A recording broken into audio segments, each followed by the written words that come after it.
Bonjour à tous.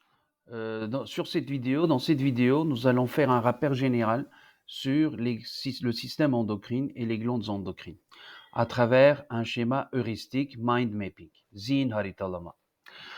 Qu'est-ce que nous devons connaître dans le système endocrine? Nous devons connaître dans le système endocrine les glandes endocrines, salgı bezleri, qui vont fabriquer des hormones. Donc, il faudra penser à trouver la réponse.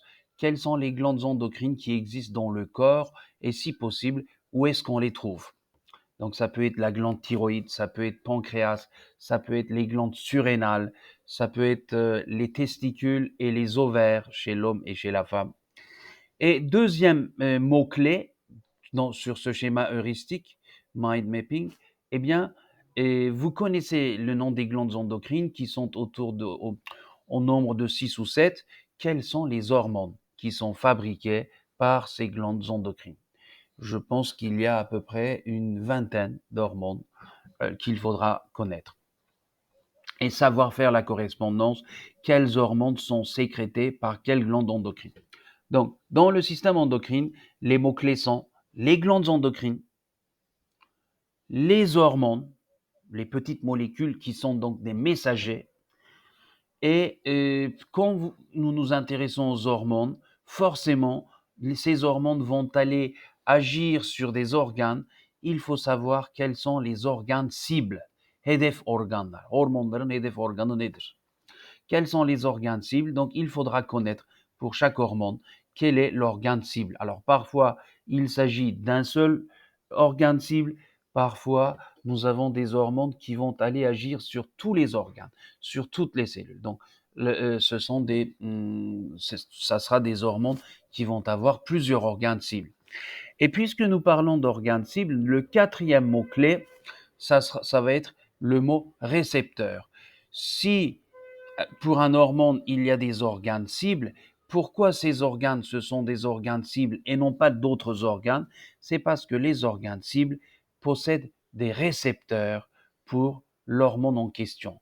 Et la relation entre le récepteur et l'hormone donc va venir se fixer sur le récepteur qui se trouve sur la membrane plasmique des cellules de l'organe cible.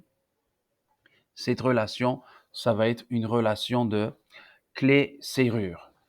L'hormone va pouvoir reconnaître de façon spécifique le récepteur. Un cinquième mot-clé, bien évidemment, puisque nous connaissons les glandes endocrines qui se trouvent dans le corps, vücuttaki salgı bezleri, hormone salgılayan salgı bezleri, nous connaissons les noms des hormones, nous connaissons leurs organes cibles qui ont chacun des récepteurs, et après il faudra savoir quelle va être l'activité, quelle va être l'action de ces hormones sur les organes cibles. Et donc, on va voir le rôle des hormones. Je vais donner un exemple. Par exemple, l'insuline, l'hormone insuline, qui est un hormone sécrété, fabriqué et sécrété par l'organe pancréas, eh bien, c'est un hormone qui va faire baisser la quantité de glucose dans le sang. Il va dire aux molécules de glucose qui se trouvent dans le sang, eh bien, vous êtes très nombreux, il faut aller dans les muscles et dans le foie. Un sixième mot-clé, notion clé, que nous allons retrouver dans le système endocrine, c'est la notion de feedback. En français, on appelle plus précisément rétroaction, et en turc, c'est geri bildirim. Parce que une fois que la glande endocrine commence à sécréter des hormones, avec l'exemple que je viens de citer, pour faire baisser la quantité de glucose, donc le pancréas va fabriquer des insulines. Mais une fois que la quantité de glucose est redevenue normale, eh bien, le pancréas va arrêter de fabriquer de l'insuline.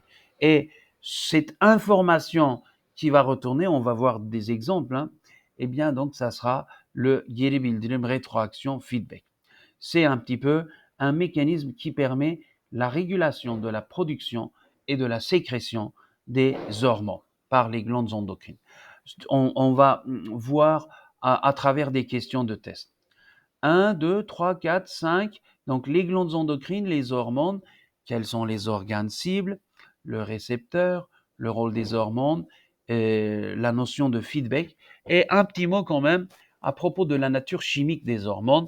En général, les hormones, ce sont des molécules, des petites molécules formées de protéines. Ce sont des protéines, ils sont formés des acides aminés, mais il existe quand même certaines hormones qui sont de nature stéroïde, qui sont formées à partir de lipides.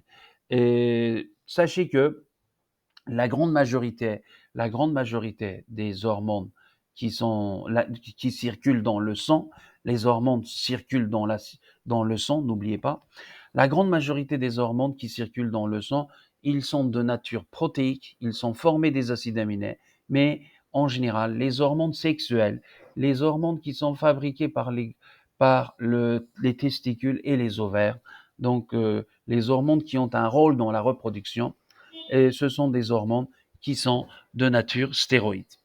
Un petit exemple, je viens de citer l'insuline par exemple. L'insuline, eh bien, c'est un hormone qui est une protéine. C'est une petite protéine formée au total de 51 acides aminés. C'est une petite protéine formée de 51 acides aminés. Et un petit mot pour l'insuline quand même. L'insuline est le premier hormone qui est synthétisé à travers des techniques biotechnologiques, à travers la biologie moléculaire et la biotechnologie dans des laboratoires.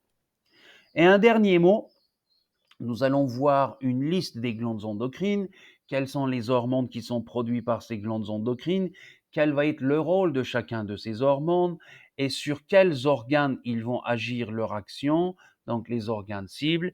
Est-ce qu'il y a une rétroaction, un feedback pour ces hormones? La nature chimique, ça y est, je l'ai dit.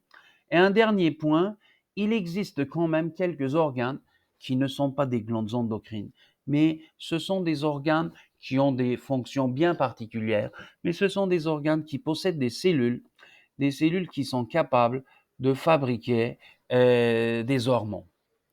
Et, et comme ce ne sont pas des glandes endocrines telles que la thyroïde, l'hypophyse, etc., ils ont d'autres rôles bien précis, mais comme ils possèdent des petites cellules qui sont capables de fabriquer des hormones, eh bien ces organes-là, on va les appeler les glandes endocrines accessoires, qu'on peut également appeler des glandes endocrines secondaires. Quels sont ces quatre organes qu'on peut qualifier de glandes endocrines accessoires secondaires? Vous avez l'estomac. Eh bien, l'estomac, c'est un organe que nous allons bien étudier dans la digestion, n'est-ce pas? Mais vous avez des cellules qui se trouvent dans l'estomac. Ce sont des cellules qui vont fabriquer un hormone qu'on appelle gastrine. Et la particularité de la gastrine, donc fabriquée par l'estomac, gastrine va avoir comme organe cible, encore une fois, l'estomac. Donc l'estomac, c'est l'organe qui produit l'hormone gastrine, mais il est également l'organe cible de cette hormone. Donc ça, c'est quelque chose qui revient très souvent dans des questions de test. Et la gastrine va être responsable de la production d'HCl par l'estomac pour faciliter la digestion des protéines, etc. Mais ça, c'est quelque chose qu'on verra lorsqu'on fera le système digestif. L'intestin grêle, ince bağırsak, fabrique un hormone qu'on appelle sécrétine. Le cœur, un organe que nous allons bien étudier dans la circulation sanguine, eh bien le cœur fabrique un hormone qu'on appelle le peptide atrial natriurétique ou NAP. Et les reins, attention, je ne parle pas des glandes surrénales, je parle tout simplement des reins, de ces deux organes d'excrétion, de la formation de l'urine. Eh bien, les reins possèdent des cellules qui vont fabriquer un hormone qu'on appelle érythropoïétine, EPO. Et EPO, l'hormone EPO, est responsable de la production des globules rouges. C'est donc la fin de cette vidéo. À tout de suite.